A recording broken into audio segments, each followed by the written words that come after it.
This really does feel like a like a new chapter for this truck. This floor has been covered in aluminum disc dust for such a long time, and all this wiring to figure out how to stick it all up underneath there. But I don't know, getting my clean on right now, and it really does feel like a new chapter. Everything's getting cleaned inside. Get some order as to where all that crap goes, and then start playing with the steering column. Final positions, people. So we have jack stand right there, which is supporting that bearing there in the midpoint, so it's not kind of sagging down, which it wants to do. So that's that. That's going to get tacked right there. Then on the other side, we've got that one right there. The logo, seat, the steering wheel logo is kind of the center of the seat. And obviously the pedals are where they were in the Mountaineer. And then in here, if you can see, I'm going to be running, get out, going to be running from that bare metal bit there down to there, and from that bare metal bit down there to there. Sorry about the lighting, it's non-existent. So yeah, so we'll have a front mounting point in this area. We'll have a rear mounting point with a bar coming from the Mountaineer firewall. So yeah, okay, steering wheel's gonna go in now. We'll just look at that, would you? Steering wheel, 'tis mounted. So what did we do? I've run tons of passes over these struts here because it freaks me out steering, and I do not want anything coming off. So got that vertical there, got that vertical there, and got the, you know, these plates here that the actual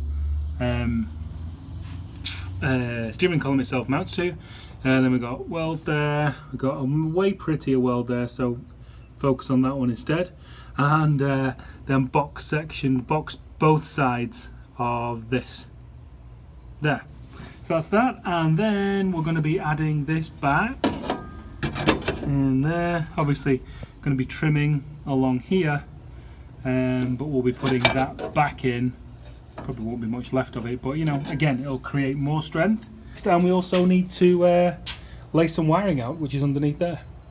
Right now I'm focusing on the triumph of today, that, because I'm about to start on that. Delightful. Anyhow, so that's not so bad. That runs around the back, pretty much where it is.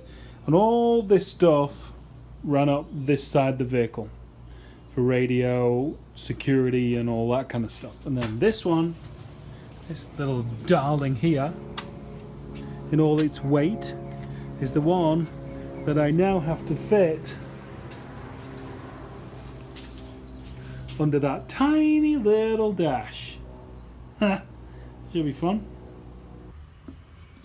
Right, so welded 6 of those 3-sided box section thingies on there, and then cut a load of top hose and bottom hose, well, old top hose and bottom hose up, and gonna put them in there like a sleeve. So see if that works for the wiring harness, which is right there.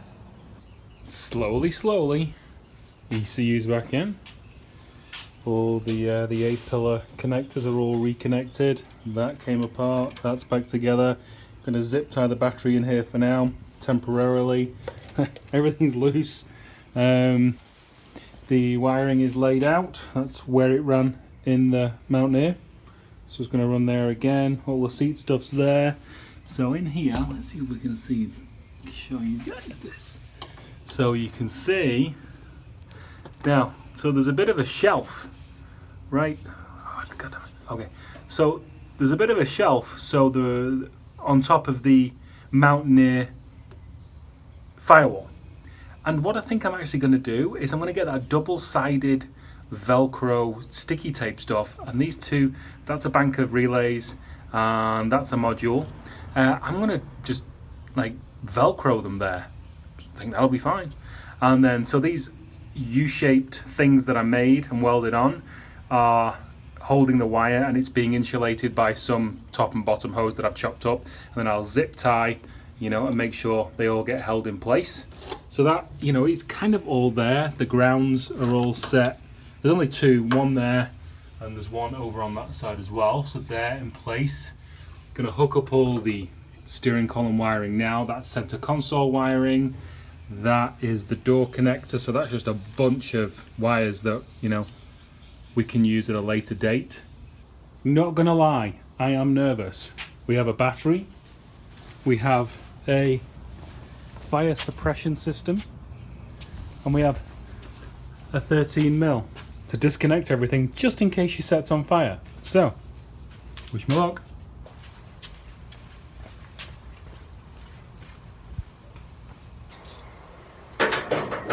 Making the right noises of clicks and shit. Bloody gear selector, forgot it, bugger.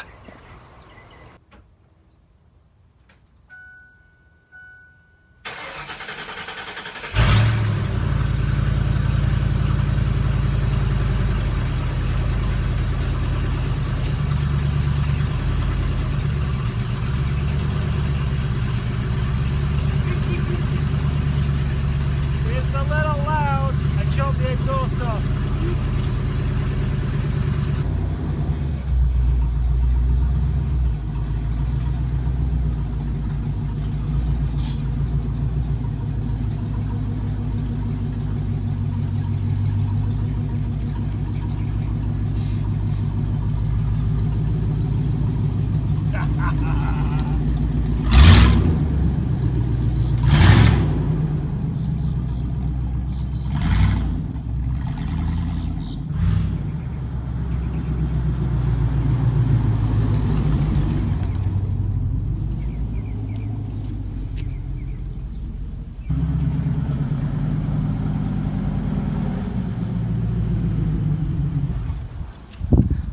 An interesting looking truck named Frankenstein. It's pretty good. Wheels are centered.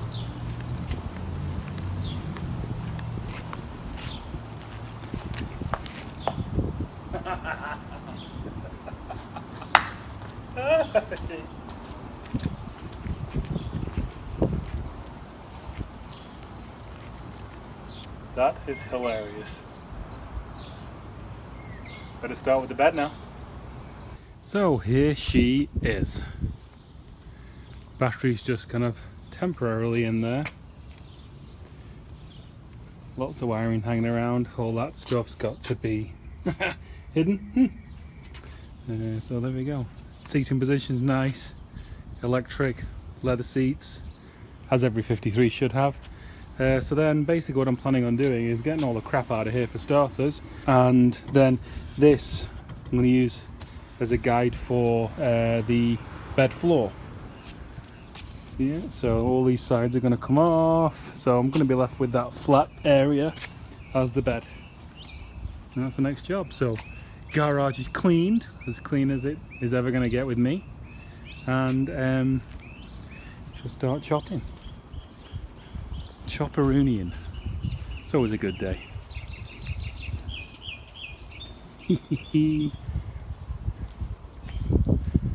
There we go. Fat Betty is out for the first time. And on that bombshell, I'm going to end this episode, because it is a damn fine note to end on. Happy days indeed. You guys have a great day, and I shall see you next time.